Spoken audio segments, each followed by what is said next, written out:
কে আকিফা, কি অবস্থা সবার, কেমন আছো সবাই?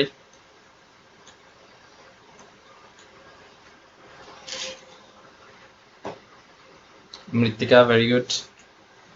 ওকে,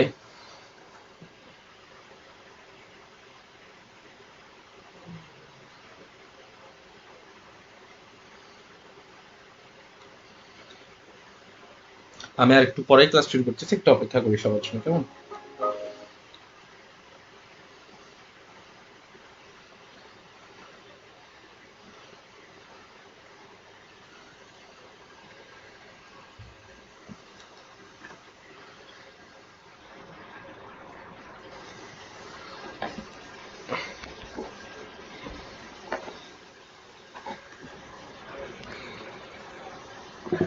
ওকে, আচ্ছা, একটু কষ্ট করে বলো তো এখন বোর্ডটা কেমন দেখা যাচ্ছে?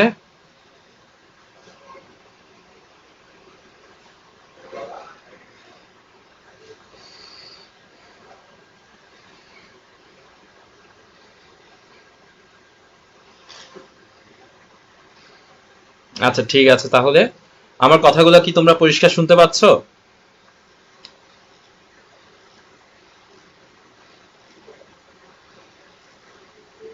আচ্ছা, তাহলে আমি আবার গতকালকে যেখানে শেষ করেছিলাম তার পরের স্লাইডে চলে যাচ্ছি, কেমন?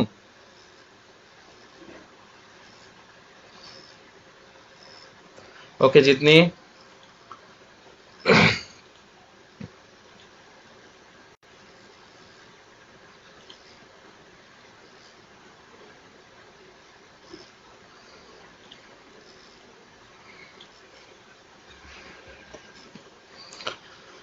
ওকে, গতকালকে আমরা অভ্যন্তরীণ শক্তিতে ক্লাস শেষ করছিলাম। অভ্যন্তরীণ শক্তিতে আজকে অভ্যন্তরীণ শক্তির পরের টপিক থেকে শুরু করতেছি, কেমন?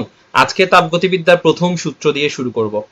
তো তুমি আমাকে প্রশ্ন করতে পারো, স্যার গত ক্লাসে যেটা পড়েছিলাম সেটাও তো তাপগতিবিদ্যার প্রথম সূত্র ছিল। হ্যাঁ স্যার, সেটাও তাপগতিবিদ্যার প্রথম সূত্র ছিল, তবে তাপগতিবিদ্যার প্রথম সূত্রকে অন্যভাবেও বলা যায়, এবং ওটা কিভাবে বলা যায় সেটা আমরা এখন শিখব, ঠিক আছে? আচ্ছা, চলে আসি। তাপগতিবিদ্যার প্রথম সূত্র এবং অভ্যন্তরীণ শক্তি বা কাজের মধ্যে যে সম্পর্ক সেটাই আমরা এখন শিখব। অর্থাৎ তাপগতিবিদ্যার প্রথম সূত্র, তাপ, অভ্যন্তরীণ শক্তি এবং কাজের মধ্যে সম্পর্ক, এই জিনিসটা আমরা জানবো। ওকে, আচ্ছা, তাপগতিবিদ্যার প্রথম সূত্র মূলত শক্তির নিত্যতার যে সূত্রটা আছে তার একটা রূপভেদ। আর এটা বিজ্ঞানী ক্লসিয়াস এই সূত্রকে সাধারণভাবে বর্ণনা করেন এবং ওই জিনিসটা সম্পর্কে আমরা জানবো। ওকে, আচ্ছা, সিস্টেমটা কি গত ক্লাসে বলেছিলাম, তোমাদের মনে আছে সিস্টেমটা কি ছিল?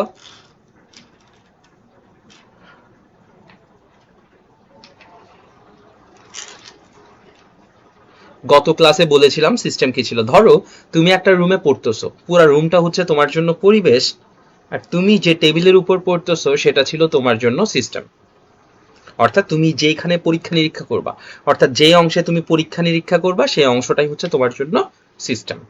তো শুরু করা যাক প্রথম সূত্রটা। ধরো কোনো সিস্টেমে ডেল কিউ পরিমাণ তাপশক্তি সরবরাহ করছো। সরবরাহ মানে তুমি দিছো, অর্থাৎ ওই সিস্টেমটাতে ডেল কিউ পরিমাণ তাপশক্তি তুমি দিয়েছো। এতে সিস্টেমের ইন্টারনাল এনার্জির যে পরিবর্তন হলো, অর্থাৎ অভ্যন্তরীণ শক্তির যে পরিবর্তন, সেটা হচ্ছে ডেল ইউ। এবং সিস্টেম দ্বারা পরিবেশের উপর বাহ্যিক কাজ, সেটা হচ্ছে ডেল ডব্লিউ। এই ব্যাপারগুলা কি আমি বোর্ডে বোঝাচ্ছি তোমাদেরকে। প্রথমে একটু আবার দেখে ফেলো, তুমি সিস্টেমে যে পরিমাণ তাপশক্তি দিয়েছো সেটা কত? Del Q. আর অভ্যন্তরীণ শক্তির পরিবর্তন কত? Del you. আর বাহ্যিক সম্পাদিত কাজের পরিমাণ কত? Del W. ডেল ধারা এখানে কি বুঝাইছে? ডেল ধারা বুঝাইছে এগুলা পরিবর্তনশীল, কেমন? এই সূত্রটা কিভাবে হয়েছে আমি দেখাচ্ছি। বোর্ডে চলে আসি।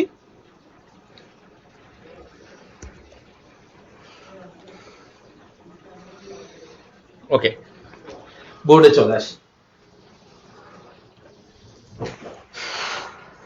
খেয়াল করো, ধরো এটা হচ্ছে আমাদের একটা পাত্র,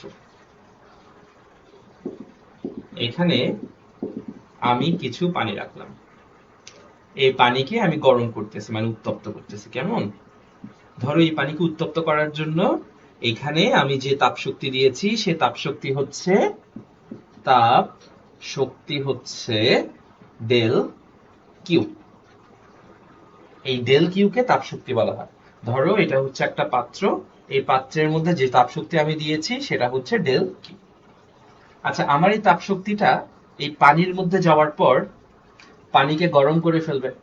পানিকে গরম করে ফেলা মানে হচ্ছে পানির ভেতরকার শক্তির পরিবর্তন হওয়া, যেটাকে আমরা বলতে পারি ইন্টারনাল এনার্জি। তাহলে আমার এই তাপ শক্তি গিয়ে পানির ভেতর গরম করে ফেলবে, অর্থাৎ পানির যে অভ্যন্তরীণ শক্তি সেটার একটা পরিবর্তন ঘটবে, সেজন্য এটা হচ্ছে ডেল ইউ।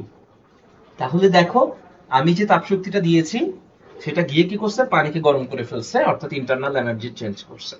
আচ্ছা, শুধু কি পানি গরম হবে? উপরে যে পরিবেশটা আছে সেই পরিবেশটাও কি গরম হবে না? ধরে নিলাম হ্যাঁ স্যার, সেই পরিবেশটাও গরম হবে, অর্থাৎ সেই পরিবেশটা গরম হওয়া মানে হচ্ছে পরিবেশের উপরে কাজ করা, অর্থাৎ এটাকে আমরা বলতে পারি DW। এটা হচ্ছে পরিবেশের উপরে কৃত কাজ। তাহলে দেখো আমি যে তাপ শক্তিটা দিয়েছি সেই তাপ শক্তিটা কটা ভাগে বিভক্ত হয়ে গেছে?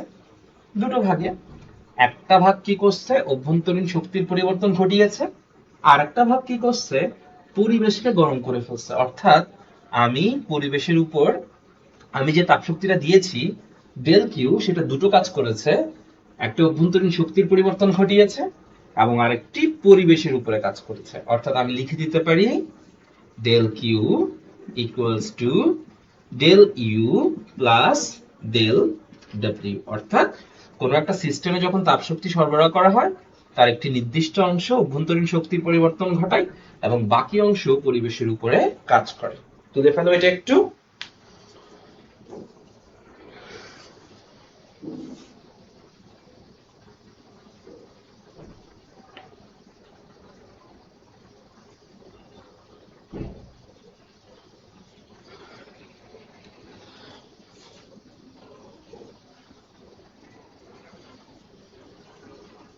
ওকে, তাহলে এটা আমাদের তোলা শেষ হয়েছে সবার, না? ওকে, তুলেছে, ভেরি গুড। আচ্ছা, তাহলে আমি আবারও স্লাইডে চলে যাচ্ছি। কেমন?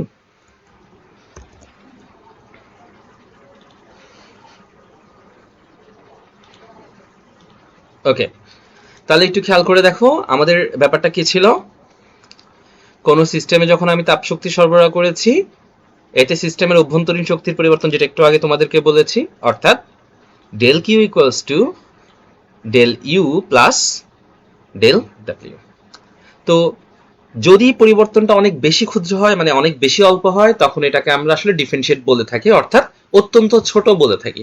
তখন এটাকে DQ equals to DU plus DW বলা হয়। তুমি যদি আমাকে প্রশ্ন করো স্যার ডেল এবং ডি এর মধ্যে মূল ডিফারেন্সটা কি, ডেল হচ্ছে ক্ষুদ্র আর ডি ধারা বোঝায় অতি ক্ষুদ্র। ওকে, আচ্ছা চলে আসি তাহলে। এটাই হচ্ছে আসলে তাপগতিবিদ্যার প্রথম সূত্র। তাহলে তাপগতিবিদ্যার প্রথম সূত্রটা তোমাকে কি বলছে? তাপগতিবিদ্যার প্রথম সূত্রটা তোমাকে বলছে তুমি যখন একটা সিস্টেমে তাপশক্তি দাও, তোমার ওই তাপশক্তি দুটো ভাগে ভাগ হয়ে যায়। একটা ভাগ ইন্টারনাল এনার্জি চেঞ্জ করে, আরেকটা ভাগ পরিবেশের উপরে কাজ করে। অর্থাৎ তুমি যদি কোন একটা সিস্টেমে 10 জুল কাজ করো, মানে 10 জুল তাপ দাও, কয় জুল? 10, 10 জুল তাপ দাও, তাহলে মনে করো 8 জুল ওই জিনিসটার ইন্টারনাল এনার্জিকে চেঞ্জ করবে আর 2 জুল পরিবেশকে গরম করবে, অর্থাৎ 8 + 2 = 10। তাহলে দেখো তুমি যে শক্তিটা দিচ্ছ সেই শক্তিটা দুটো জায়গায় ব্যবহার হয়ে যাচ্ছে। তাহলে এখানে এটা ক্লিয়ার করে দিচ্ছে যে তোমার শক্তি যা দিচ্ছ তা পুরোটাই ইউজ হয়ে যাচ্ছে, কোনো শক্তি এখানে নষ্ট হচ্ছে না বা কোনো শক্তি এখানে সৃষ্টি হচ্ছে না। তাহলে এটা কি সূত্র? শক্তির নিত্যতা সূত্র। অর্থাৎ শক্তি কখনো সৃষ্টি হয় না বা ধ্বংস হয় না, শুধুমাত্র রূপান্তর হয়। মোট শক্তি সবসময় সমান থাকে, এটাই তো শক্তির নিত্যতা সূত্র, অর্থাৎ সংরক্ষণশীল সূত্র। তাহলে এই যে শক্তির সংরক্ষণশীল সূত্রটা, তাপগতিবিদ্যার প্রথম সূত্রটাই আসলে ওটাকেই মিন করে। সেজন্য বলা হয় যে তাপগতিবিদ্যার যে প্রথম সূত্রটা সেটা হচ্ছে আসলে শক্তির নিত্যতা সূত্রের একটি বিশেষ রূপ। তাহলে পরীক্ষায় প্রশ্নে আসতে পারে যে শক্তির নিত্যতা সূত্রের বিশেষ রূপ কেন এটি। তাহলে তুমি এটা ব্যাখ্যা করতে পারবে যে যেহেতু এখানে কাজ কোথায় কোথায় ব্যয় হচ্ছে, অর্থাৎ কাজের যে দুটো অংশ ভাগ হয়ে যাচ্ছে সেটা এখানে ক্লিয়ার করা হয়েছে। ওকে, আচ্ছা এরপরে চলে আসি। দেখো এই যে ডি কিউ দেখতে পাচ্ছ, ডিইউ দেখতে পাচ্ছ, আবার ডিডব্লিউ দেখতে পাচ্ছ, এই রাশিগুলো না দুই ধরনের হতে পারে। এগুলো ধনাত্মক হতে পারে, ঋণাত্মক হতে পারে। ওকে, আসো এই যে দেখতে পাচ্ছ ডিকিউ, ডিইউ এবং ডিডব্লিউ, এই রাশিগুলো পজিটিভও হতে পারে আবার নেগেটিভও হতে পারে। তো এখানে তিনটা শর্ত স্পেশালি আমরা মনে রাখবো, নোট করে ফেলবো। তিনটা শর্ত কি আমি এক্সপ্লেন করে দিচ্ছি। ডেল কিউ ডিকিউ দুটোই কিন্তু সেম। ডেল কিউ হচ্ছে পরিবর্তন আর ডিকিউ হচ্ছে ক্ষুদ্র পরিবর্তন। হ্যাঁ, ডেল কিউ বা ডিকিউ ধনাত্মক হবে যদি সিস্টেমে তাপ শক্তি সরবরাহ করা হয়, আর ঋণাত্মক হবে যদি তাপশক্তি সিস্টেম থেকে পরিবেশে যায়। তাহলে ব্যাপারটা কেমন? ধরো তুমি কোনো একটা বস্তুকে গরম করতেছো, তাহলে মানে ব্যাপারটা খেয়াল করো, পরিবেশ থেকে তাপশক্তিটা কিন্তু সিস্টেমের ভেতরে যাচ্ছে। তুমি এক কাপ চাকে গরম করতেছো, তাহলে ওই এক কাপ চা যদি সিস্টেম হয় তাহলে পরিবেশ থেকে গরম ওই সিস্টেমের ভিতর ঢুকতেছে। আবার যদি গরম চাকে এনে টেবিলের উপর রেখে দাও, তাহলে গরম চা থেকে কিন্তু তাপশক্তিটা পরিবেশে ট্রান্সফার হবে। আমি কি বোঝাতে পেরেছি ব্যাপারটা? যদি সিস্টেমে তাপশক্তি ইন হয় তাহলে ডেল কিউ হচ্ছে পজিটিভ, আর যদি সিস্টেম থেকে তাপ বের হয়ে যায় তাহলে ডেল কিউ হচ্ছে নেগেটিভ। ওকে, আচ্ছা এরপরে আসো, ডিইউ ধনাত্মক হবে যদি সিস্টেমের অভ্যন্তরীণ শক্তি বৃদ্ধি পায়, আবার ডিইউ ঋণাত্মক হবে যদি সিস্টেমের অভ্যন্তরীণ শক্তি হ্রাস পায়। একটা বেলুনের ভেতরে মনে করো গ্যাস আছে, তো বেলুনটা আস্তে আস্তে ফুলে যাচ্ছে, অর্থাৎ এটার ভেতরকার যে ইন্টারনাল এনার্জি সেটা কিন্তু বৃদ্ধি পাচ্ছে। আর যদি বেলুনটা আস্তে আস্তে ছোট হয়ে যায় তাহলে ইন্টারনাল এনার্জি কমতে থাকে। ওকে, ঠিক সেরকম ডিডব্লিউ ধনাত্মক হবে যদি সিস্টেম ধারা পরিপার্শ্বের উপর কাজ হয়, আর ঋণাত্মক হবে যদি পরিপার্শ্ব সিস্টেমের উপর কাজ করে। ওই ঠিক আগের মতন। ধরো ওই যে প্রথমবার কি ছিল, প্রথমবার ছিল যে 4 কাপটা গরম হচ্ছিল, অর্থাৎ পরিবেশ থেকে চাতে তাপটা ট্রান্সফার হচ্ছে, তখন কিন্তু ওই যে ডিইউটা, আচ্ছা আমি তোমাকে আরো সহজ করে বলি, যদি এমন হয় একটা বরফ রেখে দিছো, হ্যাঁ একটা বরফ রেখে দিছো, তাহলে বরফটা তাপশক্তি শোষণ করে আস্তে আস্তে গলে যাবে, কেমন? ওকে, আবার 1 কাপ চা রেখে দিলে সে কিন্তু পরিবেশে তাপশক্তি ছড়া দিয়ে আস্তে আস্তে ঠান্ডা হয়ে যাবে। তো যদি সিস্টেম ধারা পরিপার্শ্বের উপর কাজ হয়, অর্থাৎ গরম চা রেখে দিছো, সে আস্তে আস্তে পরিবেশে তাপ ট্রান্সফার করে দিচ্ছে, তখন ডিডব্লিউ হচ্ছে পজিটিভ। আর যদি এমন হয় একটা বরফ রেখে দিছো, সে পরিবেশ থেকে তাপ টেনে নিচ্ছে, তখন ডিডব্লিউ হচ্ছে নেগেটিভ। তো এই যে পজিটিভ নেগেটিভের ব্যাপারটা আমরা আরো ভালোভাবে ক্লিয়ার করতে পারবো এক্সাম্পল দিয়ে। ওকে, আচ্ছা চলে আসি তাহলে তাপগতিবিদ্যার এই যে টপিকটা, আমি একটু স্লাইডে ফেরত আসতেছি, আমি আবারও আসতেছি একটু পরে। আচ্ছা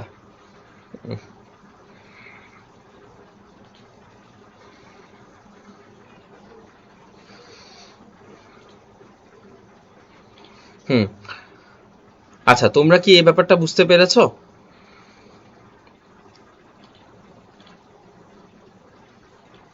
আচ্ছা ঠিক আছে, ওকে। আচ্ছা এরপর চলে আসি পরের টপিকে।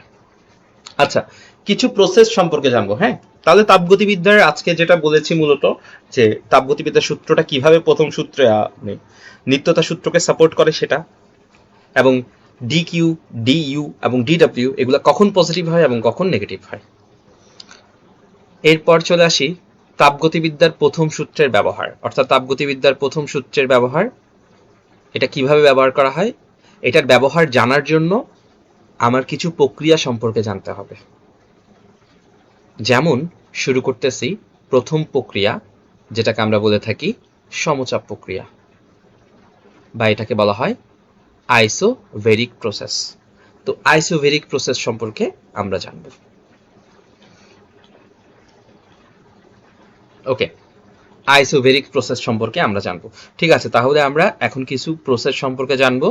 প্রথম প্রসেসটা হচ্ছে সমচাপ প্রক্রিয়া, বা এটা হচ্ছে আইসোভেরিক প্রসেস। দেখি, যে তাপগতীয় প্রক্রিয়ায় সিস্টেমের চাপের কোনো পরিবর্তন হয় না, এখানে কিন্তু স্পেশালি বলেই দিছি নামের মধ্যে যে সমচাপ প্রক্রিয়া।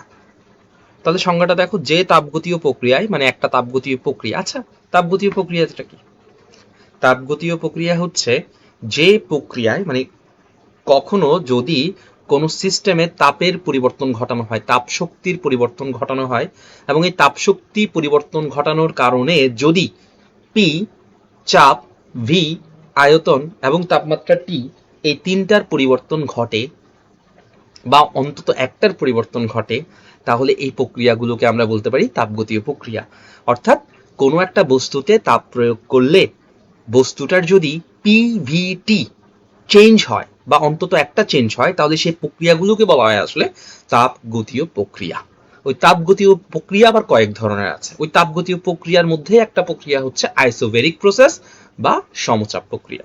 তাহলে যে তাপগতীয় প্রক্রিয়ায় চাপের পরিবর্তন হবে না, মানে কোনো চাপের পরিবর্তন হবে না, সেটাকে আমরা বলতে পারি সমচাপ প্রক্রিয়া। ওকে, তাহলে চলে আসি, যে তাপগতীয় প্রক্রিয়ায় সিস্টেমের চাপের কোনো পরিবর্তন হয় না তাকে বলা হয় সমচাপ প্রক্রিয়া। এবং এই সমচাপ প্রক্রিয়ায় কৃতকাজ কিভাবে কাজ করবে সেটা সম্পর্কে আমরা একটা প্রসেস এখন জানবো। ওকে, আচ্ছা দেখি, একটি সিলিন্ডার, এটা আমি এক্সপ্লেন করব, তার আগে আমি বেসিক জিনিসটা বুঝাই দেই। ধরি একটি সিলিন্ডারের মধ্যে কিছু গ্যাস আছে, একটি সিলিন্ডারের মধ্যে কিছু গ্যাস আছে। আচ্ছা, এই গ্যাসের সাথে একটি ঘর্ষণীয় পিস্টন লাগানো আছে। আচ্ছা, তোমরা নিশ্চয়ই একটা সিলিন্ডার দেখতে পাচ্ছ স্ক্রিনে। এটা হচ্ছে আমাদের একটা সিলিন্ডার, কেমন? এইটা হচ্ছে আমাদের একটা সিলিন্ডার। এই যে এখান থেকে শুরু করে এটা হচ্ছে একটা সিলিন্ডার। আচ্ছা, এই যে সিলিন্ডারটা দেখতে পাচ্ছ, এই সিলিন্ডারের এটাকে বলা হয় পিস্টন। এই যে কালো অংশটা দেখতে পাচ্ছ, এটাই হচ্ছে অ্যাকচুয়ালি আমাদের পিস্টন। এটা হচ্ছে আমাদের আসলে পিস্টন। এই পিস্টনটা না চলাচল করতে পারে, অর্থাৎ এই পিস্টনটা চেঞ্জ হতে পারে, কেমন? আচ্ছা, ওকে, এখানে কিছু গ্যাস আছে। পিস্টনের যে প্রস্থচ্ছেদের ক্ষেত্রফল, ধরে নিলাম পিস্টনের প্রস্থচ্ছেদের ক্ষেত্রফল হচ্ছে এ, এবং এখানে যে গ্যাস আছে তার চাপ হচ্ছে পি, এবং পিস্টনের উপর গ্যাসের চাপজনিত মোট বলের পরিমাণ পি এ। তোমরা আগা থেকে মাথায় এটা কিছুই বুঝতে পারতেছো না আমি জানি, এবং আচ্ছা ওটা আমি পরে বলতেছি। ওকে,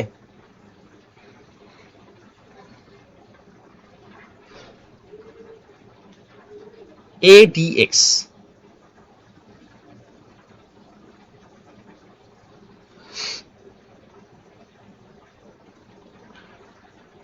ওকে, ঠিক আছে। আচ্ছা,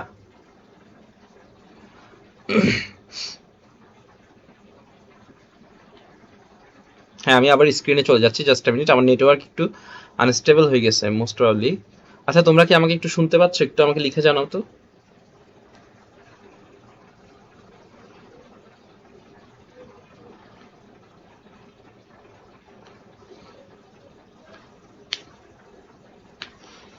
ওকে, ঠিক আছে, ঠিক আছে। আচ্ছা, বুঝতে পেরেছি, ঠিক আছে, থ্যাংক ইউ। আমি তাহলে বোর্ডে চলে যাচ্ছি। ওকে,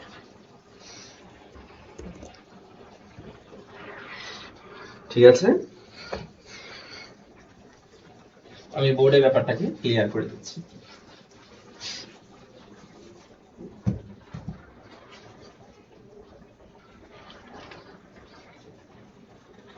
ধরো এটা হচ্ছে আমাদের একটা সিলিন্ডার।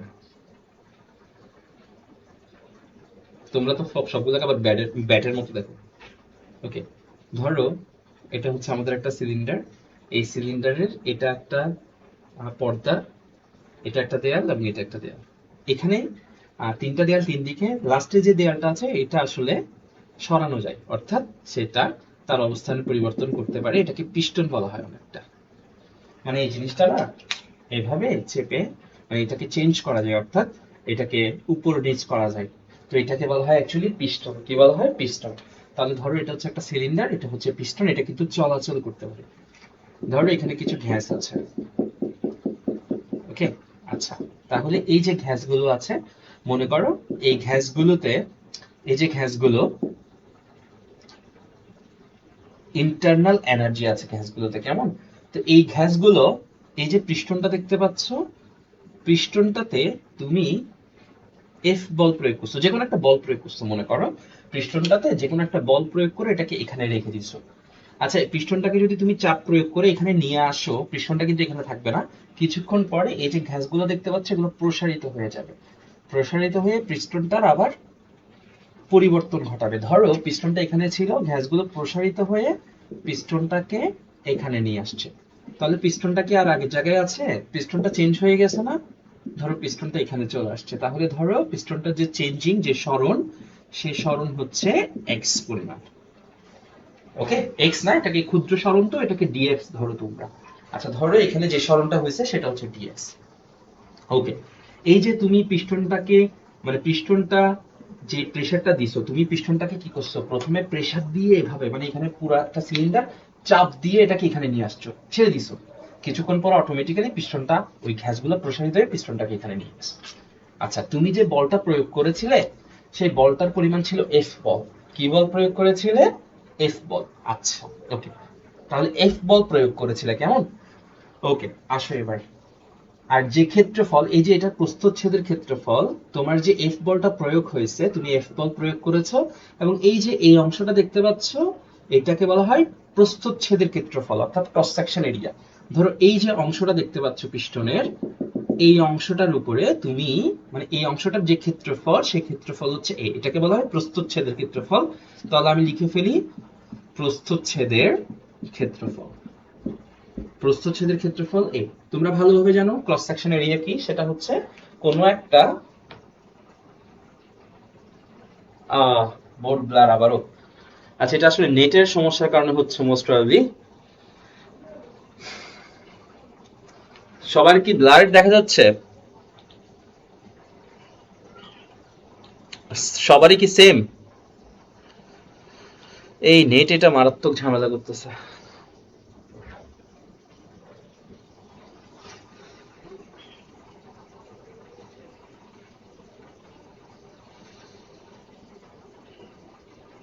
আচ্ছা, তোমরা কতটুকু দেখতে পাচ্ছ, মানে এখন এখনো ক্লিয়ার হয় নাই? আমি একটু আমার ল্যাপটপের স্ক্রিনকে চেঞ্জ করতেছি, একটু দেখো তো এখনো ক্লিয়ার হয়েছে নাকি এখনো ব্লার।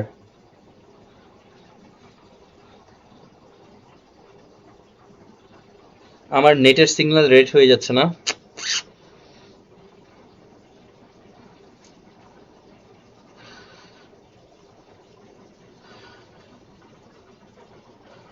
আচ্ছা, হালকা বোঝা যাচ্ছে, হালকা বোঝা গেলে তো হবে না। আচ্ছা, জাস্ট আ মিনিট, আমি দেখি কি করা যায়, একটু অপেক্ষা করো, দেখো একটু ঠিক হয় কিনা।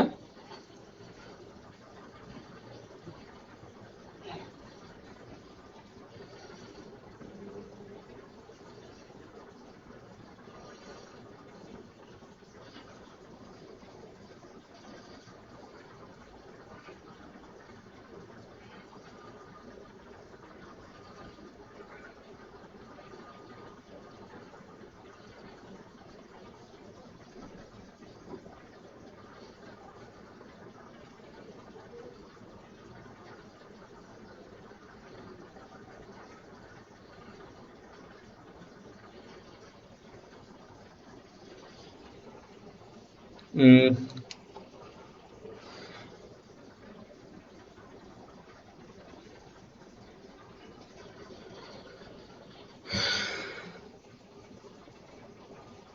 এখন দেখো তো, এখন কেমন ক্লিয়ার দেখা যাচ্ছে?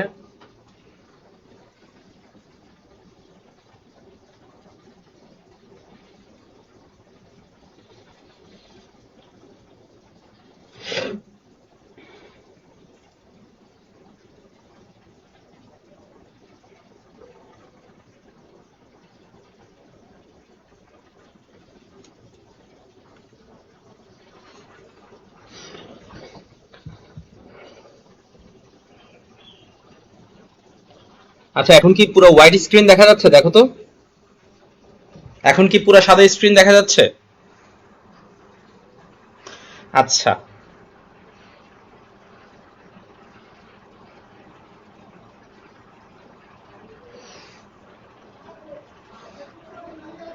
ধরো এটা হচ্ছে একটা সিলিন্ডার, দেখো এবার বোঝা যায় কিনা। ধরো এটা হচ্ছে একটা সিলিন্ডার, কেমন? ধরো এটা হচ্ছে একটা সিলিন্ডার। ওকে, এখন কি বুঝতে পারতেছো? স্ক্রিন দেখা যাচ্ছে? আচ্ছা, ঠিক আছে। ধরো এটা হচ্ছে একটা সিলিন্ডার, এবং সিলিন্ডারের এই যে একটু যেটা বলেছিলাম আর কি, সিলিন্ডারের এটা হচ্ছে আমাদের পিস্টন। কেমন? সিলিন্ডারের এটা হচ্ছে আমাদের পিস্টন। আচ্ছা, এখানে গ্যাস ছিল। ওকে, তো আমি বলেছিলাম যে ওকে,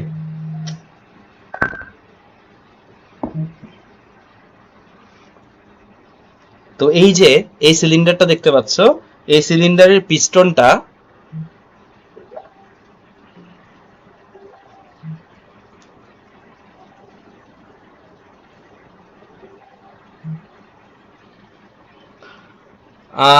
স্লাইডে কেউ হাত দিও না। ওকে, ঠিক আছে। আচ্ছা, তাহলে আমি বোর্ডে চলে আসতেছি, দেখো।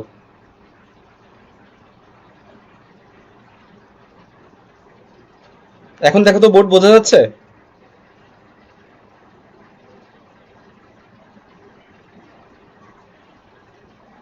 আচ্ছা, ঠিক আছে, ওকে। আচ্ছা, ঠিক আছে, ঠিক আছে। দুঃখিত আসলে নেটওয়ার্ক ইন্টারাপ্টের জন্য। দেখো, তাহলে যেটা বলতেছিলাম, যে জায়গা থেকে আবার আবার ইয়া হয়ে গেছে, সেটা হচ্ছে এই যে এখানে কিছু গ্যাস ছিল, কেমন? আচ্ছা, তো আমি এখানে যে বলটা প্রয়োগ করেছি সে বলটা হচ্ছে এফ বল, সে বলটা হচ্ছে এফ বল, আর এটার যে ক্ষেত্রফল সেই ক্ষেত্রফলটা হচ্ছে এ। আচ্ছা, এই ক্ষেত্রফলে আমি কত বল প্রয়োগ করেছি? এফ বল। এই ক্ষেত্রফলে প্রয়োগ করেছি এফ বল। তাহলে তোমাকে যদি প্রশ্ন করি যে এই ক্ষেত্রফলে কতটুকু বল, তাহলে হবে স্যার এই ক্ষেত্রফলে প্রয়োগ করেছি এফ বল। সুতরাং একক ক্ষেত্রফলে যে বলটা প্রয়োগ করেছি সেটা হচ্ছে এফ বাই এ। আর একক ক্ষেত্রফলে যে বলটা প্রয়োগ করা হয়, একক ক্ষেত্রফলে যে বলটা প্রয়োগ করা হয় সেটাকেই চাপ বলা হয়, অর্থাৎ চাপ P ইকুয়ালস টু হচ্ছে এফ বাই এ। সুতরাং এফ ইকুয়ালস টু লিখে ফেলতে পারি পি এ। একদমই সহজ। তাহলে আমি এফ ইকুয়ালস টু পাই গেছি পি এ। তাহলে আরেকবার একটু বলি, আমি আবার একটু ক্লিয়ার করে দিচ্ছি। এটা হচ্ছে আমাদের একটা সিলিন্ডার ছিল, সিলিন্ডারের এখানে একটা পিস্টন লাগানো ছিল। আমি পিস্টনে পিস্টনে বল প্রয়োগ করছি এফ বল। ওকে, এফ বল প্রয়োগ করে পিস্টনটাকে সংকুচিত করছি। এরপর অটোমেটিক্যালি গ্যাসগুলো প্রসারিত হয়ে পিস্টনটাকে পূর্বের জায়গা নিয়ে আসছে। তাহলে দেখো, আমি এফ বল প্রয়োগ করছি পিস্টনটার এই ক্ষেত্রফলের উপরে। তাহলে এই ক্ষেত্রফলের উপরে এফ, সুতরাং একক ক্ষেত্রফল, সুতরাং চাপ ইকুয়ালস টু এফ বাই এ। কারণ আমি জানি একক ক্ষেত্রফলের উপরে যে বল সেটাকে চাপ বলে, অর্থাৎ P equals to F by A. সুতরাং F equals to P A. আচ্ছা, ঠিক আছে, ওকে। ঠিক আছে, আমি এফ বল প্রয়োগ করে এটাকে সংকুচিত করছি। এখন দেখো তো স্যার, সে কি এরকম থেকে যাবে নাকি সে আবার আগের জায়গায় চলে যাবে? হ্যাঁ স্যার, সে কখনো এরকম থাকবে না। এই জিনিসটা প্রসারিত হয়ে আবার ঠিক এখানে চলে আসবে। আচ্ছা, আমি যদি এফ বল দিয়ে তাকে সংকুচিত করি, তাহলে সে প্রসারিত হওয়ার সময় আমাকে কতটুকু বল দেবে? সিম্পল, এফ বল। আপনি এফ বল দিয়ে সংকুচিত করছেন, তাহলে সেও প্রসারিত হওয়ার সময় আপনাকে এফ বল দেবে। ঠিক আছে, তাহলে এই গ্যাসগুলো প্রসারিত হওয়ার জন্য আমাকে এফ বল দিচ্ছে। আর কতটুকু প্রসারণ হচ্ছে? ডিএক্স পরিমাণ। তাহলে ডিএক্স পরিমাণ সরণ ঘটানোর জন্য যদি এফ বল প্রয়োগ করে, তাহলে আমরা জানি কাজ ইকুয়ালস টু বল গুণ সরণ, অর্থাৎ এফ আর সরণ হচ্ছে ডিএক্স। তাহলে আমরা পাই গেছি যে কাজ ডিডব্লিউ ইকুয়ালস টু হচ্ছে এফ ডিএক্স। তোমরা কি এতটুকু পর্যন্ত বুঝতে পেরেছো?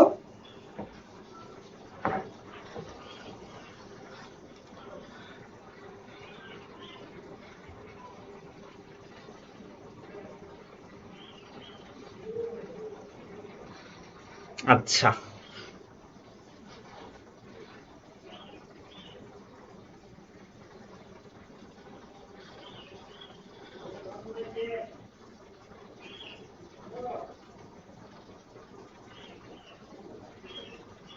ওকে, আমি একটু দেখে আছি।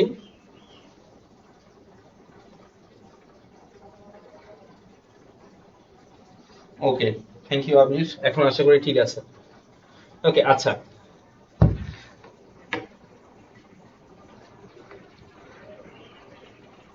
আচ্ছা, প্রসারিত হওয়ার কারণে, এই যে প্রসারিত হয়েছে, কতটুকু বল প্রয়োগ করছে? এফ বল। কেমন? এফ বল প্রয়োগ করছে প্রসারিত হওয়ার জন্য। আচ্ছা, আর কতটুকু সরণ ঘটেছে এফ বল প্রয়োগ করে? ডিএক্স পরিমাণ। তাহলে আমরা জানি কাজ ইকুয়ালস টু যে বলটা প্রয়োগ করছে আর যে সরণটুকু হয়েছে, অর্থাৎ ডিএক্স। সুতরাং ডিডব্লিউ ইকুয়ালস টু হচ্ছে আমাদের এফ ডিএক্স। ওকে, তাহলে আমি যদি এটাকে মুছে একটু লিখি, হ্যাঁ, d W equals to F d x পাইছি, তাহলে এখানে লিখি আমি ডিডব্লিউ ইকুয়ালস টু, আমি পেয়ে গেছি এফ ডিএক্স। আচ্ছা, ইকুয়ালস টু এফ মানে কি বের করেছিলাম? P A. তাহলে আমি লিখে দিতে পারি পি এ ডিএক্স, কারণ আমি এফ ইকুয়ালস টু কিন্তু এখানে পি এ বের করে আনছি। তাহলে আমি লিখে দিতে পারি এফ ডিএক্স অর্থাৎ পি এ ডিএক্স। ওকে, পিটাকে রেখে দিচ্ছি। এটা কি? এটা হচ্ছে ক্ষেত্রফল। ডিএক্সটা কি? ডিএক্সটা হচ্ছে সরণ। আমরা জানি ক্ষেত্রফল এবং সরণ অর্থাৎ প্রস্থচ্ছেদের ক্ষেত্রফলের সাথে যদি সরণ গুণ করি তাহলে এটা আমাকে আয়তন বোঝায়, অর্থাৎ আয়তনের পরিবর্তন ডিভি। সুতরাং আমরা পাই গেছি ডিডব্লিউ ইকুয়ালস টু পিডিভি। এটা হচ্ছে ডিডব্লিউ ইকুয়ালস টু কিভাবে পিডিভি আসছে সেটা। ঠিক আছে, এটা হচ্ছে ডিডব্লিউ ইকুয়ালস টু পিডিভি।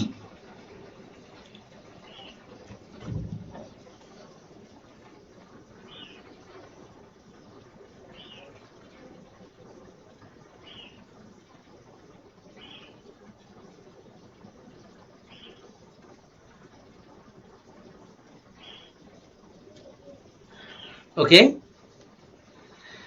তোমরা কি বুঝতে পারছো? তোলা শেষ তোমাদের?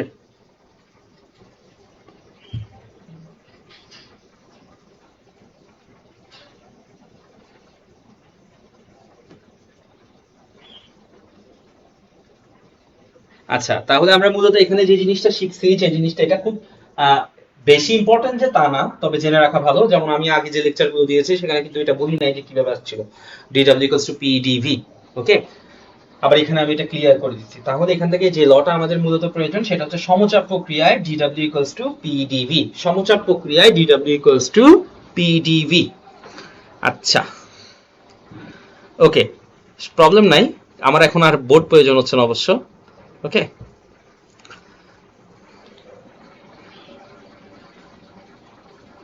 আচ্ছা, আমরা আবারও স্ক্রিনে চলে যাচ্ছি।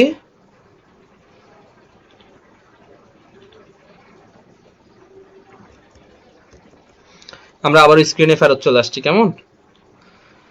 আচ্ছা, স্ক্রিনে দেখি এখন। এখানে এখানে আমরা যে জিনিসটা পেয়েছি সেটা হচ্ছে dw equals to pdv, dw equals to pdv। ওকে, এতক্ষণ ধরে এটাই মূলত বের করেছি। আচ্ছা, ঠিক আছে, তাহলে আমরা তাপগতিবিদ্যার যে প্রথম সূত্র সেটা থেকে আমরা কি জানি? তাপগতিবিদ্যার প্রথম সূত্র থেকে আমরা জানি dw equals to du plus dw। এবং এই যে সমচাপ প্রক্রিয়া বা আইসোবেরিক প্রসেস, এটা দিয়ে আমরা একটা ইকুয়েশন করছি। ইকুয়েশন করে যেটা পেয়েছি সেটা হচ্ছে dw equals to pdv, dw equals to pdv। তাহলে এই যে dw equals to pdv এই মানটাকে যদি আমি এখানে ড্রপ করে দেই তাহলে dq plus du plus dw এটা হয়ে যায় dq equals to du, ওই dw equals to হচ্ছে pdv। তাহলে সমচাপ প্রক্রিয়ায় তাপগতিবিদ্যার প্রথম সূত্রকে কিভাবে লেখা যায় যদি প্রশ্ন আসে, আমার আনসার হবে dq equals to du plus pdv। তাহলে আরেকবার বলো, আমরা কি চাপ প্রক্রিয়া পড়েছি? সমচাপ। যে তাপগতীয় প্রক্রিয়ায় সিস্টেমের চাপের কোনো পরিবর্তন হয় না, সমচাপ। সমচাপ, যে তাপগতীয় প্রক্রিয়ায় সিস্টেমের চাপের কোনো পরিবর্তন হয় না অর্থাৎ সমচাপ থাকে, তাকে বলা হয় আসলে সমচাপ প্রক্রিয়া। এবং সমচাপ প্রক্রিয়া যে সূত্রটা আমরা শিখেছি সেটা হচ্ছে dw equals to pdv। p হচ্ছে চাপ, dv হচ্ছে আয়তনের পরিবর্তন। তাহলে সমচাপ প্রক্রিয়ার কৃত কাজ কি? চাপ গুণ আয়তনের পরিবর্তন, চাপ গুণ আয়তনের পরিবর্তন অর্থাৎ pdv। এবং সমচাপ প্রক্রিয়ায় তাপগতিবিদ্যার প্রথম সূত্রকে কিভাবে লেখা যায়? dq equals to du plus pdv। ওকে,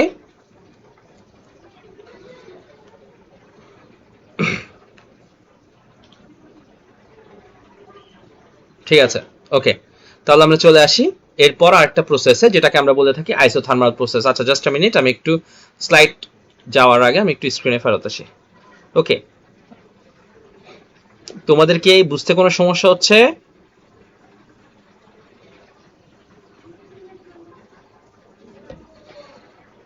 আচ্ছা, ঠিক আছে, ঠিক আছে, ওকে, থ্যাংক ইউ। তোমরা একটা কাজ করো, আমি আবারও আগের মতো লগ আউট হচ্ছি, লগ আউট হয়ে অ্যাগেন আবার লগ ইন হয়ে যাও, মুহূর্তের মধ্যে লগ ইন হয়ে যাও। আমি 1 থেকে 2 মিনিটের মধ্যে স্লাইডে গিয়ে আবার পরের প্রসেসটা শুরু করতেছি। একটু দ্রুত গতিতে লগ ইন হয়ে যাবে, কেমন?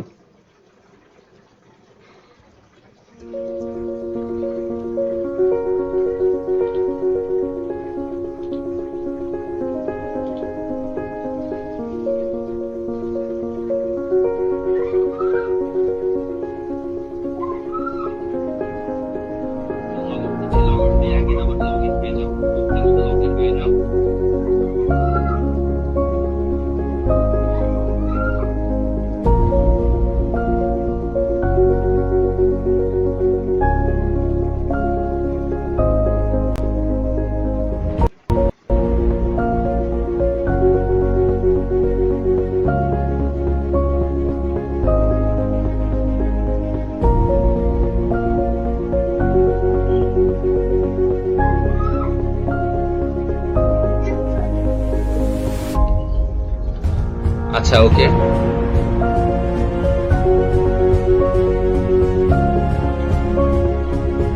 ঠিক আছে, আমরা একটু সবার জন্য অপেক্ষা করি।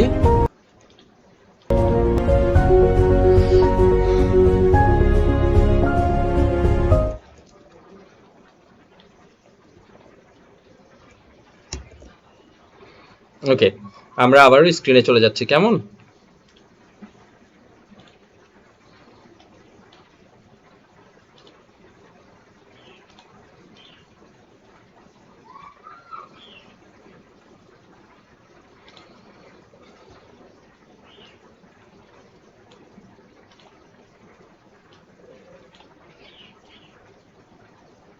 ওকে, আমরা আবারও একটা প্রসেসে চলে আসছি।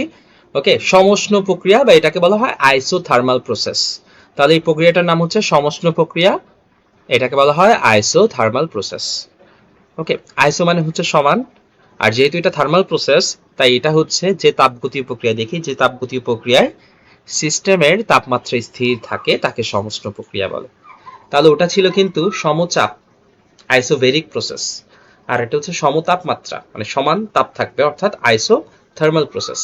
তাহলে যে তাপগতীয় প্রক্রিয়ায় সিস্টেমের তাপ না তাপমাত্রা, তাপ এক জিনিস, তাপমাত্রা আরেক জিনিস, তাহলে যে তাপগতীয় প্রক্রিয়ায় সিস্টেমের তাপমাত্রা স্থির থাকবে অর্থাৎ তাপমাত্রার কোনো পরিবর্তন হবে না তাকে বলা হয় সমষ্ণ প্রক্রিয়া। ওকে, আচ্ছা, তাহলে আমরা পেয়ে গেলাম যে তাপগতীয় প্রক্রিয়ায় সিস্টেমের তাপমাত্রা স্থির থাকে তাকে বলে সমষ্ণ, আর যদি চাপ স্থির থাকে তাকে বলা হয় সমচাপ। ঠিক আছে, ওকে, তোমরা কি আমার কথা শুনতে পাচ্ছ?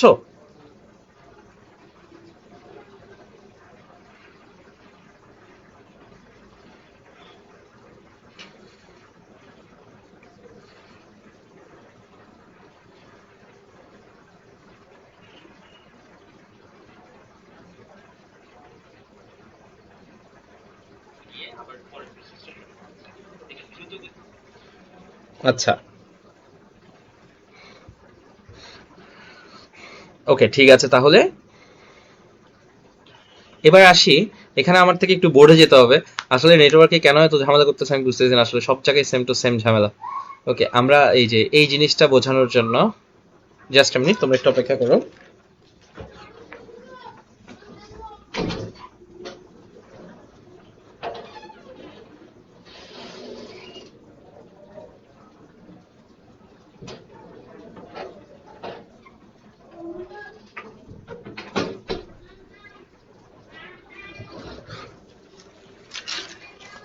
ওকে, ঠিক আছে, আমি একটু বোর্ডে ফেরত যাচ্ছি। বোর্ডে গিয়ে এই যে আইসোথার্মাল প্রসেসটা সেটা সম্পর্কে একটু বলতেছি। দেখো, সিস্টেমের তাপমাত্রা স্থির থাকে, কেমন? আচ্ছা, চলে আসো, সিস্টেমের তাপমাত্রা স্থির থাকে এই ব্যাপারটা কি?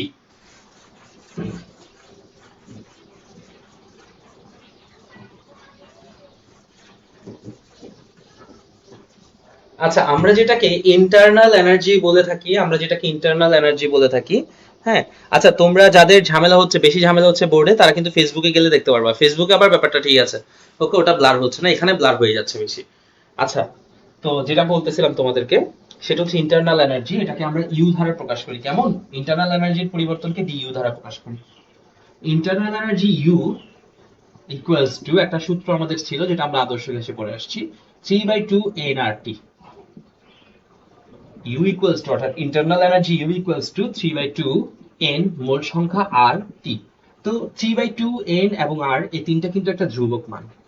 তাহলে দেখো U অর্থাৎ ইন্টারনাল এনার্জি কার উপরে ডিপেন্ড করে চেঞ্জ হয়? T এর উপরে, অর্থাৎ U সমানুপাতিক T।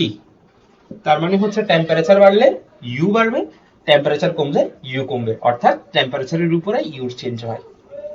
এখন যে প্রক্রিয়াটা সমষ্ণ প্রক্রিয়া, সে প্রক্রিয়ায় তো বলেই দেয়া হয়েছে যে সে প্রক্রিয়ায় টেম্পারেচারের কোনো চেঞ্জিং হবে না। আর টেম্পারেচারের জন্য কোনো চেঞ্জিং না হয়, মানে টেম্পারেচারের যদি কোনো চেঞ্জিং না হয়, তাহলে ইন্টারনাল এনার্জির কি কোনো চেঞ্জ হবে? অর্থাৎ ডিইউ এর কোনো পরিবর্তন হবে না, অর্থাৎ ডিইউ ইকুয়ালস টু হবে 0। ইউ তো ইন্টারনাল এনার্জি, ডি মানে হচ্ছে পরিবর্তন। যেহেতু ইউ ইন্টারনাল এনার্জি টি এর উপরে নির্ভর করে, টি যদি চেঞ্জ না হয় তাহলে ইউও চেঞ্জ হবে না, আর ইউ চেঞ্জ না হওয়া মানে তো কোনো পরিবর্তন না হওয়া, অর্থাৎ ডিইউ ইকুয়ালস টু হচ্ছে 0। আর ডিইউ যদি 0 হয় তাহলে তাপগতিবিদ্যার প্রথম সূত্রটা কি ছিল?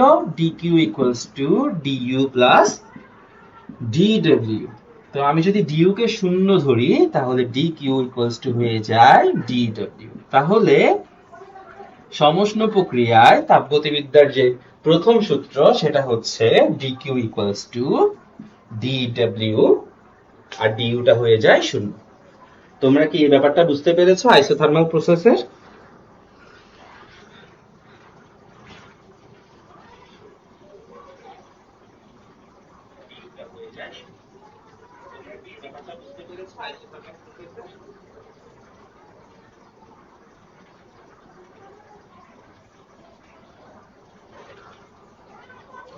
আচ্ছা, আইসোথার্মালের এই ব্যাপারটা বোঝার সময় কি বোর্ডে কোনো ঝামেলা করছে? আচ্ছা ঠিক আছে, ওকে। এটা আসলে নেটওয়ার্কের সমস্যা। ঠিক আছে, তোমরা কি এটা তুলেছো? ওকে, তাহলে দুটো প্রসেস আমি শিখিয়েছি, একটা হচ্ছে আইসোবেরিক প্রসেস আর একটা হচ্ছে আইসোথার্মাল প্রসেস। তুলে ফেলো।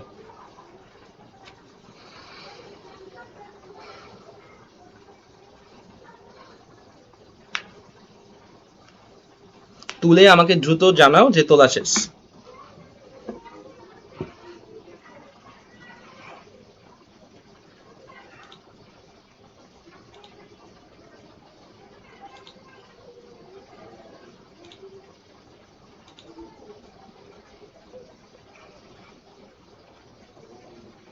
আচ্ছা,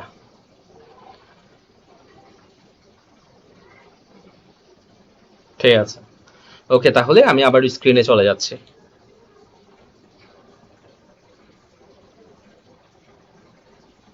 আচ্ছা, মৃত্তিকা একটা প্রশ্ন করেছো যে sir U equals to P V কিভাবে হলো? স্যার কোন ইউর কথা বলতেছো আমি আসলে বুঝতেছি না। D U equals to P d V, এটার ব্যাখ্যা তো ওই যে তুমি তাহলে একটা কাজ করি, ইউটিউবে আপলোড করলে এই অ্যাগেইন দেখে নিবা কেমন। আমি ওখানে আবার কিন্তু ব্যাখ্যা করেছি, ওখানে পুরোটাই কিন্তু ব্যাখ্যা আছে। ওকে, মানে এই ক্লাসটা ওই যে ডি ইকুয়ালস টু পিডিভি কিভাবে ওটা কিন্তু ব্যাখ্যা করেছে, ওটা আরেকবার দেখবে কেমন। আচ্ছা, আমি স্ক্রিনে চলে যাচ্ছি আবারও। ওকে, চলে আসি। তাহলে আরেকটা প্রসেস আমরা শিখেছি যেটার নাম হচ্ছে সমষ্ণ প্রক্রিয়া, আইসোথার্মাল প্রসেস। ঠিক আছে, তাহলে সমষ্ণ প্রক্রিয়ায় আমরা যেটা জানি যে অন্তঃস্থ শক্তির কোনো পরিবর্তন হয় না, অর্থাৎ একটু আগেও বলেছি অন্তঃস্থ শক্তির পরিবর্তন না হওয়ার কারণে এখানে ডিইউ যে মানটা সেটা হয়ে যায় 0, অর্থাৎ অন্তঃস্থ শক্তির পরিবর্তন না হওয়ার কারণে ডিইউ হয়ে যায় 0 এবং ডিডব্লিউ হয়ে যায় ডিকিউ। তাহলে সমষ্ণ প্রক্রিয়া একটা শর্ত পরীক্ষায় আসে অনুধাবনমূলকে, যে সমষ্ণ প্রক্রিয়ায় দেখো, সমষ্ণ প্রক্রিয়া অর্থাৎ আইসোথার্মাল প্রসেসে ডিডব্লিউটা ডিকিউ এর সমান, অর্থাৎ সমষ্ণ প্রক্রিয়ায় মানে আইসোথার্মাল প্রসেসে সিস্টেম কর্তৃক যে কৃত কাজ অর্থাৎ যে ডিডব্লিউ সেটা হচ্ছে সরবরাহকৃত তাপশক্তির সমান, অর্থাৎ ডিকিউ এর সমান। অর্থাৎ সমষ্ণ প্রক্রিয়ায় সিস্টেম কর্তৃক কৃত কাজ মানে ডিডব্লিউ সরবরাহকৃত মোট তাপশক্তির সমান, অর্থাৎ ডিকিউ। তাহলে একটা জিনিস, একটা অনুধাবনমূলক প্রশ্ন এখান থেকে মার্ক করে রাখতে পারো যে সমষ্ণ প্রক্রিয়ায় কোন সিস্টেম কর্তৃক কৃত কাজ কিভাবে সরবরাহকৃত তাপশক্তির সমান এক্সপ্লেইন করো, তখন এই পুরো জিনিসটা তোমার এক্সপ্লেইন করে দিতে হবে কেমন। আচ্ছা, ওকে।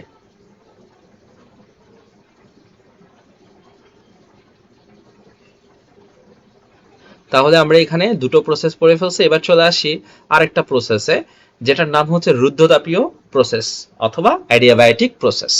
দেখি রুদ্ধতাপীয় প্রক্রিয়া বা অ্যাডিয়াব্যাটিক প্রসেস এই ব্যাপারটা কি। আচ্ছা, যে তাপগতীয় প্রক্রিয়া সিস্টেম থেকে তাপ বাইরে যাবে না, যে তাপগতীয় প্রক্রিয়ায় সিস্টেম থেকে তাপ বাইরে যাবে না। Just a minute.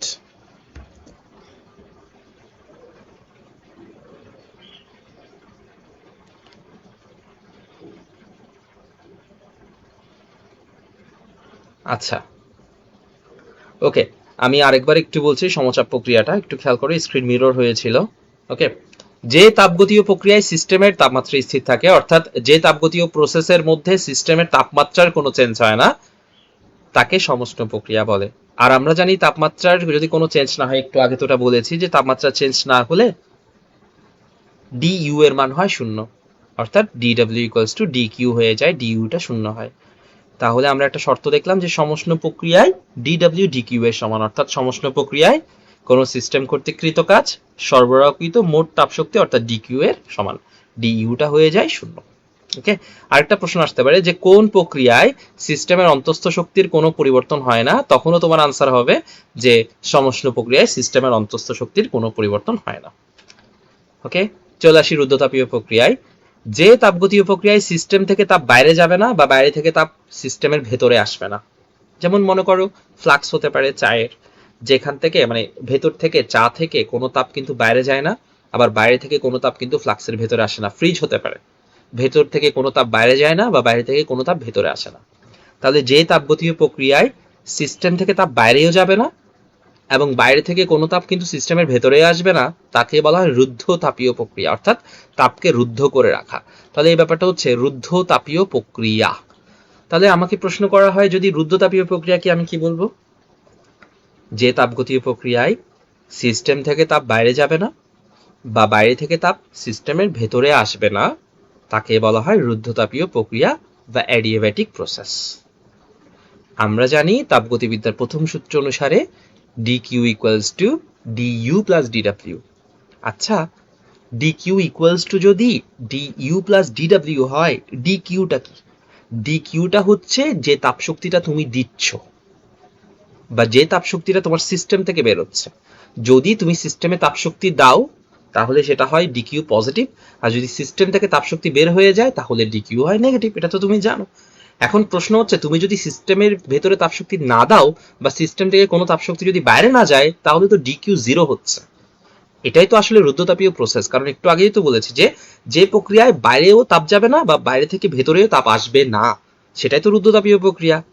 তাহলে রুদ্ধতাপীয় প্রক্রিয়ায় যেহেতু তাপের কোনো সরবরাহ হয় না, অর্থাৎ আদান প্রদান হয় না, তাই এক্ষেত্রে ডিকিউ এর মান হচ্ছে শূন্য। তাহলে রুদ্ধতাপীয় প্রক্রিয়ায় যেহেতু সিস্টেমের সাথে পরিপার্শ্বের তাপের আদান প্রদান হয় না, সুতরাং ডিকিউ ইকুয়ালস টু হয়ে যায় জিরো। আর এখন তাপগতিবিদ্যার প্রথম সূত্রকে আমরা কি লিখতে পারি? ডিকিউ এর জায়গায় লিখে দিলাম zero equals to DU plus DW. তো আমি যদি ট্রান্সফার করে ফেলি তাহলে বিষয়টা হয় DW equals to minus DU. তাহলে বিষয়টা কি হলো দেখো তো একটু। রুদ্ধতাপীয় প্রক্রিয়ায় যে কৃত কাজটা হয় মানে ডিডব্লিউ, সেটা হচ্ছে অভ্যন্তরীণ শক্তি পরিবর্তনের ঋণাত্মক মানের সমান। কিসের সমান? ঋণাত্মক মানের সমান। ওকে, তাহলে একটা জিনিস জানলাম যে রুদ্ধতাপীয় প্রক্রিয়ার ক্ষেত্রে ডিকিউ এর মান হয় শূন্য, অর্থাৎ DU equals to DW equals to minus DU. আচ্ছা দেখো তো এখানে ডিডব্লিউটা কি, পজিটিভ না নেগেটিভ? ডিডব্লিউটা হচ্ছে পজিটিভ আর ডিইউটা হচ্ছে কিন্তু নেগেটিভ। ওকে, আর আমরা জানি পজিটিভ হলে সিস্টেম উষ্ণ হয়, গরম হয়। ওকে, আর ডিইউ যদি নেগেটিভ হয় তাহলে সিস্টেম কি হয়? শীতল হয়। আচ্ছা একটু খেয়াল করি। ওকে, সিস্টেম শীতল না, এই জিনিসটা আমি তোমাকে একটু ব্যাখ্যা করে দিচ্ছি, এক্সপ্লেন করে দিচ্ছি। তা আগেও তোমরা ক্লিয়ার হও নাই, এটা আমি বোর্ডে গিয়ে বোঝাচ্ছি।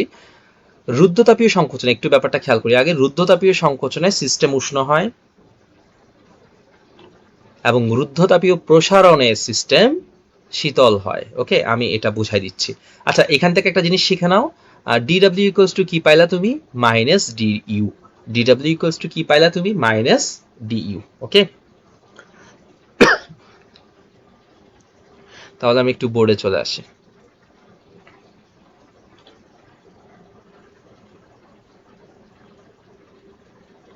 হ্যাঁ, ডিইউ ইকুয়ালস টু তো মাইনাস ডিডব্লিউ হয়, অবশ্যই হয় DU equals to minus DW হয়। আচ্ছা আমি এই জিনিসটা বুঝাই দিচ্ছি, একটু দেখো। এটা আগেও সমস্যা ছিল অনেকে, এটা এখন ক্লিয়ার করার জন্য বোর্ডে আমি সুযোগটা পাচ্ছি, একটু দেখো।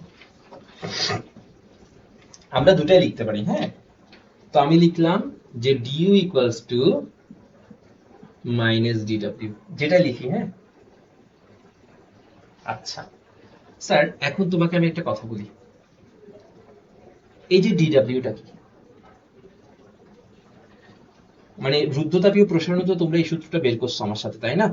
যে স্যার ডিইউ ইকুয়ালস টু হচ্ছে মাইনাস ডিডব্লিউ, এটা তো আমরা একটু আগে বের করছি যে ডিইউ ইকুয়ালস টু হচ্ছে মাইনাস ডিডব্লিউ। কেমন? আচ্ছা ঠিক আছে, এটা কোন কিসের ক্ষেত্রে? রুদ্ধতাপীয় ক্ষেত্রে। রুদ্ধতাপীয় আমি লিখে রাখলাম, রুদ্ধতাপীয়। ওকে, আচ্ছা আসো এবার, তোমরা কিন্তু একটা কথা জানো যে ডিডব্লিউ ইকুয়ালস টু পিডিভি। ওকে, আচ্ছা স্যার, যদি ডিবি পজিটিভ হয় তাহলে ডিডব্লিউটা কি হবে? পজিটিভ হবে। অর্থাৎ এখান থেকে একটা কথা কিন্তু লিখতে পারো যে আয়তন বাড়লে, আয়তন বাড়লে মানে ডিবি বাড়লে ডিইউ পজিটিভ হয়, আর আয়তন কমলে ডিডব্লিউ নেগেটিভ হয়। ওকে, এটা কি বুঝতে পেরেছো এই লাইনটা? একটু আমাকে জানাও তো কমেন্ট করে। যে একদম সহজ জিনিস, ডিডব্লিউ ইকুয়ালস টু পিডিবি তো বলেছি, ডিবিটা ছিল আয়তন, অর্থাৎ আয়তন যদি বাড়ে মানে ডিবি যদি পজিটিভ হয় তাহলে ডিডব্লিউ পজিটিভ, আবার আয়তন কমলে ডিডব্লিউ নেগেটিভ হয়। আচ্ছা, ওই আয়তন বাড়া মানে কি জানো? আয়তন বাড়া মানে হচ্ছে আসলে প্রসারণ, আর আয়তন কমা মানে কি? আয়তন কমা মানে হচ্ছে আসলে সংকোচন। তাহলে তুমি আমার সাথে সাথে একটা কথা বললা যে স্যার প্রসারণ হলে ডিডব্লিউ হয় পজিটিভ, আর সংকোচন হলে ডিডব্লিউ হয় নেগেটিভ। প্রসারণ হলে কি আরেকবার? প্রসারণ হলে ডিডব্লিউ পজিটিভ এবং সংকোচন হলে ডিডব্লিউ নেগেটিভ। প্রসারণ হলে ডিডব্লিউ পজিটিভ এবং সংকোচন হলে ডিডব্লিউ নেগেটিভ। তাহলে একটা ছোট নোট এখানে লিখে রাখি, যদি প্রসারণ হয় তাহলে ডিডব্লিউ হয় পজিটিভ, আর যদি সংকোচন হয় তাহলে ডিডব্লিউ হয় নেগেটিভ। তাহলে প্রসারণ হলে ডিডব্লিউ পজিটিভ আর সংকোচন হলে ডিডব্লিউ হচ্ছে নেগেটিভ। ওকে, তাহলে আমি এবার এটা একটু মুছে ফেলি। আচ্ছা, তাহলে রুদ্ধতাপীয় প্রক্রিয়া আমরা যেটা পেয়েছি সেটা হচ্ছে DU equals to minus DW. এখন দেখো স্যার একটা ব্যাপার, সেটা হচ্ছে নাম্বার 1 পয়েন্ট, যদি প্রসারণ হয়, যদি প্রসারণ হয়, আমি তো বলেছি প্রসারণ হলে ডিডব্লিউ পজিটিভ। আচ্ছা, যদি প্রসারণ হয় তাহলে ডিডব্লিউ কিন্তু পজিটিভ। আচ্ছা, ডিডব্লিউ যদি পজিটিভ হয়, ডিডব্লিউর আগে কিন্তু একটা নেগেটিভ আছে, রুদ্ধতাপীয় প্রক্রিয়ায় কিন্তু ডিডব্লিউর আগে একটা নেগেটিভ আছে। তাহলে ডিডব্লিউ যদি পজিটিভ হয় প্রবলেম নাই, ওই পজিটিভ নেগেটিভ গুণ হয়ে কিন্তু নেগেটিভই হবে। অর্থাৎ যদি প্রসারণ হয় মানে ডিডব্লিউ পজিটিভ হয়, সুতরাং অবশ্যই ডিইউ হচ্ছে কিন্তু নেগেটিভ। তোমরা কি এই লাইনটুকু বুঝতে পেরেছো? নাম্বার 2, যদি সংকোচন হয়, যদি সংকোচন হয় তবে আমরা তো জানি ডিডব্লিউ তখন হয় নেগেটিভ। আচ্ছা, যদি সংকোচন হয় তবে ডিডব্লিউ হয় নেগেটিভ, আর ডিডব্লিউ যদি নেগেটিভ হয়, ওই নেগেটিভ নেগেটিভ নেগেটিভ এবং নেগেটিভ কিন্তু গুণ হয়ে যায় পজিটিভ, অর্থাৎ তখন ডিডব্লিউ হয়ে যায় পজিটিভ। এটাই আসলে আমি বোঝাতে চাচ্ছিলাম। এই লাইনটা কি বুঝতে পেরেছো? কোনো কনফিউশন আছে? আচ্ছা, তাহলে তোমরাই আমাকে একটু বলো, তাহলে একটু বলো, রুদ্ধতাপীয় প্রসারণ হলে, রুদ্ধতাপীয় প্রসারণ হলে মানে যখন প্রসারণ ঘটে অর্থাৎ রুদ্ধতাপীয় প্রসারণ হয়, তখন অভ্যন্তরীণ শক্তি হয় ঋণাত্মক, অর্থাৎ অভ্যন্তরীণ শক্তি হ্রাস পায়। তাহলে বিষয়টা কি দাঁড়াচ্ছে? রুদ্ধতাপীয় প্রসারণে অভ্যন্তরীণ শক্তি হ্রাস পায় এবং রুদ্ধতাপীয় সংকোচনে অভ্যন্তরীণ শক্তি বৃদ্ধি পায়। ওকে, তাহলে রুদ্ধতাপীয় প্রসারণে কি হয় বলো আমাকে একটু। বলতে তো পারতেছো না, শুধু শুনতে হবে তোমাদের থেকে। তুলেছো? তুললে আমাকে বলো একটু।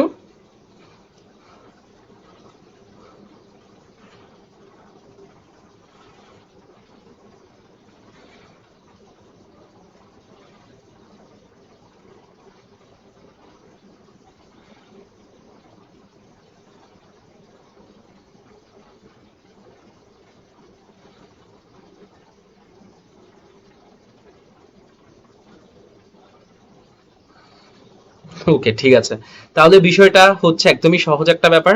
আচ্ছা, সবার কি তোলা হয়েছে আমাকে একটু জানাও। আচ্ছা, ঠিক আছে, একদমই সহজ একটা বিষয়, বুঝতে তো কারো কোনো সমস্যা নেই আল্লাহর রহমতে। আচ্ছা, তাহলে স্যার একটু দেখি, দেখো এই ব্যাপারটা কিন্তু অনেক ইম্পর্টেন্ট একটা ব্যাপার এবং আমাদের ওই খ নাম্বারে আছে। আমরা কিন্তু অনেক ঝামেলায় পড়ে যাই খ নাম্বারের এই প্রশ্নটার জন্য। যেমন এটা আমি আমার যে তাপগতিবিদ্যার আগের লেকচারগুলো আছে ওগুলাতে কিন্তু ক্লিয়ার করতে পারি নাই, কারণ বোর্ডের কারণে। অনেকগুলো ব্যাপার আছে আসলে বোর্ড ছাড়া ক্লিয়ার করা যায় না, কোনোভাবেই ক্লিয়ার করা যায় না। তো আজকে যেটা ক্লিয়ার করে ফেলতে পারছি, আশা করি সবাই এই জিনিসটা বুঝতে পারছো। তো একদমই সহজ জিনিস, DW equals to minus d U, তাহলে ব্যাপারটা কি হয় বলতো? রুদ্ধতাপীয় যখন সংকোচন হয়, রুদ্ধতাপীয় সংকোচনে সিস্টেম উষ্ণ হয়। আমরা তো পড়েছি একটু আগে যে রুদ্ধতাপীয় সংকোচন যখন হয়, রুদ্ধতাপীয় সংকোচন যখন হয় তখন সিস্টেম উষ্ণ হয়, অর্থাৎ ডিউ এর মান পজিটিভ হয়। আর ডিউ পজিটিভ হওয়া মানে কিন্তু সিস্টেম উষ্ণ হওয়া, ডিউ পজিটিভ হওয়া মানে হচ্ছে সিস্টেম উষ্ণ হওয়া। তাহলে দেখো রুদ্ধতাপীয় সংকোচনে, অর্থাৎ রুদ্ধতাপীয় যখন সংকোচন হয় তখন ডিউ পজিটিভ হয়, সিস্টেম উষ্ণ হয়।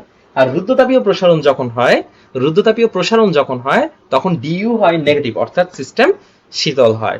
তাহলে আমাদের খ নাম্বার এটা আসতে পারে।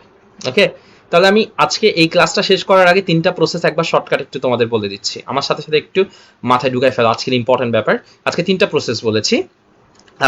আজকের মুখ্য বিষয় হচ্ছে এটা সমচাপ, আইসোবেরিক প্রসেস, যে প্রক্রিয়ায় সিস্টেমের চাপের কোনো পরিবর্তন হয় না। ওকে, সমচাপ প্রক্রিয়া বা আইসোবেরিক প্রসেস। আরেকবার, যে প্রক্রিয়ায়, যে তাপগতীয় প্রক্রিয়ায় সিস্টেমের চাপের কোনো পরিবর্তন হয় না তাকে সমচাপ প্রক্রিয়া বলে। ওকে, সমচাপ প্রক্রিয়া থেকে শিখেছি DW equals two PdV, DW equals two PdV, এবং এখান থেকে শিখেছি DQ equals to DU plus PdV। তাহলে একটা জিনিস শিখলাম যে সমচাপ প্রক্রিয়ায় তাপগতিবিদ্যার প্রথম সূত্রকে DQ equals to DU plus PdV লেখা যায়। শেষ। এবার চলে আসি সমষ্ণ প্রক্রিয়া, আইসোথার্মাল প্রসেস, যে তাপগতীয় প্রক্রিয়ায় সিস্টেমের তাপমাত্রা স্থির থাকে, তাপমাত্রা নট তাপ শক্তি, তাপমাত্রা স্থির থাকে তাকে আইসোথার্মাল প্রসেস বলে। এবং যেহেতু তাপমাত্রা স্থির থাকে আমরা জানি অন্তস্থ শক্তি তাপমাত্রার সাথে সাথে পরিবর্তিত হয়, তাহলে তাপমাত্রায় যদি স্থির থাকে অন্তস্থ শক্তি তো পরিবর্তনই হবে না, অর্থাৎ ডিইউ শূন্য। তাহলে আমরা শিখলাম সমষ্ণ প্রক্রিয়া ডিইউ হচ্ছে 0, অর্থাৎ এখানে তাপগতিবিদ্যার প্রথম সূত্রকে লেখা যায় DW ইকুয়ালস টু DQ, কারণ ডিইউ এর মান 0। তাহলে সমষ্ণ প্রক্রিয়ায় কোনো সিস্টেম যে কাজটা আমাকে করে, মানে DW যেটা হয় সেটা হচ্ছে সিস্টেমে যে তাপশক্তিটা আমি দেই সেটার সমান। ওকে, এটা হচ্ছে সমষ্ণ প্রক্রিয়া। লাস্ট আরেকটা প্রসেস ছিল, সেটা হচ্ছে রুদ্ধতাপীয় প্রক্রিয়া, যেটা এতক্ষণ বলেছি। যে তাপগতীয় প্রক্রিয়ায় বাইরে থেকে কোনো তাপ ভেতরে আসে না বা ভেতর থেকে কোনো তাপ বাইরে যায় না তাকে বলা হয় আসলে রুদ্ধতাপীয়, রুদ্ধ করে রাখা তাপকে, অর্থাৎ অ্যাডিয়াব্যাটিক প্রসেস। এবং এই প্রসেসের ক্ষেত্রে যেহেতু তাপশক্তির আদান প্রদান হয় না, অর্থাৎ সরবরাহ হয় না, তাই ডিকিউ এর মান হচ্ছে 0, অর্থাৎ এখানে তাপগতিবিদ্যার প্রথম সূত্রকে লেখা যায় 0 equals to DU plus DW. Transfer করে ফেললে ডিডব্লিউ হয়ে যায় মাইনাস ডিইউ। এবং এখান থেকে আমরা একটা শর্ত শিখেছি এতক্ষণ বোর্ডের মধ্যে গিয়ে, সেটা হচ্ছে রুদ্ধতাপীয় সংকোচনে সিস্টেম উষ্ণ হয় এবং রুদ্ধতাপীয় প্রসারণে সিস্টেম শীতল হয়। তাহলে তিনটা প্রসেস, সমচাপ, সমচাপ, সমষ্ণ এবং রুদ্ধতাপ। ওকে, আশা করি তোমাদের আজকের ক্লাসে কোনো সমস্যা থাকবে না। তারপর আমাকে একটু জানাও তো এতক্ষণ পর্যন্ত ক্লাস করে বুঝতে কোনো ঝামেলা হয়েছে কিনা। আচ্ছা, আমাদের আগামীকালকে কোনো ক্লাস হবে না, ঠিক আছে? ওকে, তাহলে আচ্ছা ঠিক আছে, 7টাই হচ্ছে স্থির তড়িতের ক্লাস। ওটা তোমাদের যারা তাপগতিবিদ্যা করতেছো তাদের লেস ইম্পর্টেন্ট, যারা তাপগতিবিদ্যা নতুন শুরু করছো তাদের থেকে তেমন ইম্পর্টেন্ট না, করতে হবে না, তারা তাপগতিবিদ্যাটাই ক্লিয়ার করো। এই বন্ধের মধ্যে যদি অল্প একটু করে পড়া হয়। ওকে, আর আমি একটা কথা বলি, আমি চাইলে এগুলো রেকর্ড করে ছাড়তে পারতাম বা শুধু জুমে ক্লাস নিয়ে ফেসবুকে লাইভ নাও যেতে পারতাম। যাওয়ার একটাই কারণ, যারা এখানে ক্লাস করতে পারবে না তারা যেন ওখানে ক্লাস করতে পারে। ওকে, তো লাইভ ক্লাসে আসলে জিনিসটা ক্লিয়ার হয়ে যায়। এই যে তুমি 1 ঘন্টা বসছো কষ্ট করে, 1 ঘন্টায় ক্লিয়ার হয়ে গেছে।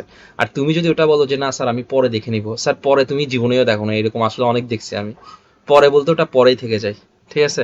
আচ্ছা, জুমের মজা কোথাও পাওয়া যায় না, এখানে একটা প্রশ্ন করছে সাজ্জাদ, ভেরি গুড, রাইট। ওকে, পরে জিনিসটা আসলে পরে থেকে যায়, আমি সবসময় দেখছি এটা, পরে জিনিসটা পরে থেকে যায়। যাক, দোয়া করবা সবাই, অনেক বেশি ভালো থাকবা, কেমন? ঠিক আছে, তাহলে আল্লাহ হাফেজ, টাটা।